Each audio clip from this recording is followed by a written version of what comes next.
Kahuan, narito na ang Pag-asa Weather Update today. Happy Friday po sa ating lahat. Ako patuloy pa rin pong pag-ihip ng malakas na northeast monsoon or hanging amihan sa malaking bahagi ng Luzon at umaabot na dito sa Metro Manila at ilang parte ng Calabarzon. And over the eastern side of southern Luzon down to the eastern side of Visayas, asahan pa rin ang epekto ng shear line o yung linya kung saan nagtatagpo ang malamig na amihan at mainit na easterlies. Sa kasalukuyan, nagkukos po ng mga pag-ulan itong shear line sa halos buong Visayas at aasahan yung pinakamalalakas sa ulan dito pa rin sa may northern Samar, eastern Samar and Samar, habang dito sa may southern Luzon, itong Kabikulan pa rin, plus itong mga probinsya po ng Quezon, Laguna, Marinduque, and Romblon. Asahan din po ang mataas sa tsansa ng ulan ngayong hapon hanggang bukas ng madaling araw. Sa bandang Hilaga, yung amihan natin o northeast monsoon nagdadala pa rin po ng malamig na temperatura, lalo na bukas ng madaling araw dito sa may norte. Asahan ng makulimlim na panahon overnight dito po sa may Cagayan Valley, bahagi ng Cordillera Region na dito rin po sa lalawigan ng Aurora. And over the rest of Luzon, including Metro Manila, partly cloudy skies in general overnight at sasamahan ng mga isolated light rains. Dito sa may timog na bahagi ng Visayas plus buong Mindanao, isolated rain showers or thunderstorms lang naman. At base sa ating latest satellite animation, wala pa rin tayong inaasahang bagyo or low pressure area na papasok ng ating Philippine Area of Responsibility hanggang sa kalagitnaan po ng susunod na linggo. Bukas, sa December 13 po, araw ng Sabado, asahan pa rin ang mataas sa tsansa ng ulan sa may eastern side of southern Luzon and that includes Bicol Region, ito rin sa may Quezon Province, Marinduque, Oriental Mindoro, and Romblon. Asahan ng mataas sa tsansa ng malalakas sa ulan na nagdudulot pa rin po ng flash floods or landslides. Make sure na meron dalang payong po kung lalabas ng bahay.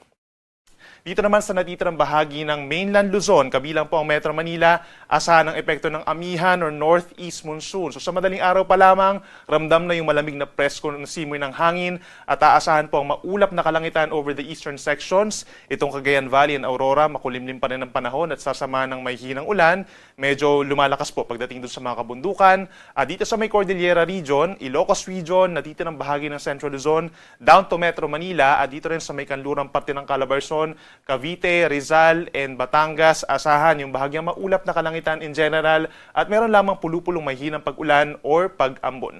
Sa Metro Manila, temperatura 24 to 31 degrees Celsius. Sa may Baguio City, ideal pa rin po ang pamamasyal throughout the weekend mula 17 to 24 degrees malamig. At dito sa may Tuguegarao City, 22 to 29. Gayun din sa may Tagaytay City hanggang 29 degrees Celsius.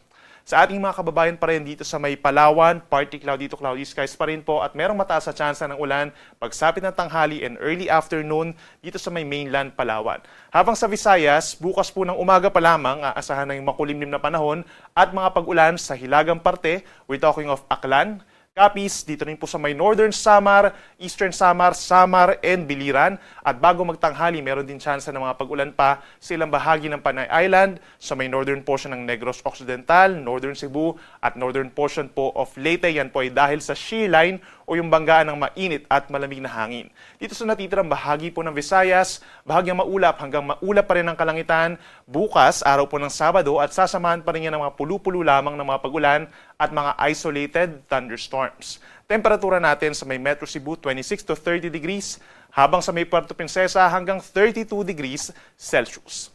At sa ating mga kababayan po sa Mindanao, katulad po ngayong araw, asahan pa rin ang bahagyang maulap at madalas maaraw na umaga hanggang tanghali at sasamahan po pagsapit muli ng hapon hanggang gabi, partly cloudy to cloudy skies at meron lamang mga pulupulong pag-ulan or pagkidlat pagkulog lalo na po sa mga kabundukan.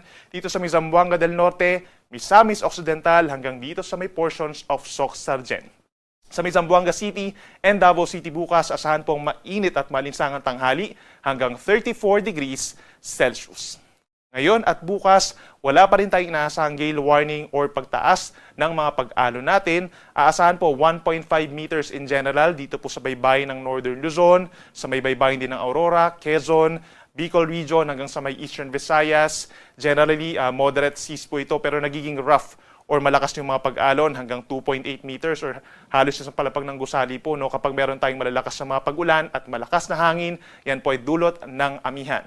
Dito naman sa natitirang baybayin ng Luzon, Visayas at buong Mindanao, generally banayad hanggang katamtaman po ang taas ng mga pag-alon. More or less kalahating metro malayo sa Pangpang, pero posible pa rin umakyat ito sa 2 metro kapag meron tayong mga thunderstorm. Magsisimula po yung gale warning natin dito sa may Northern Luzon pagsapit po ng linggo sa panibagong bugso ng malamig na amihan.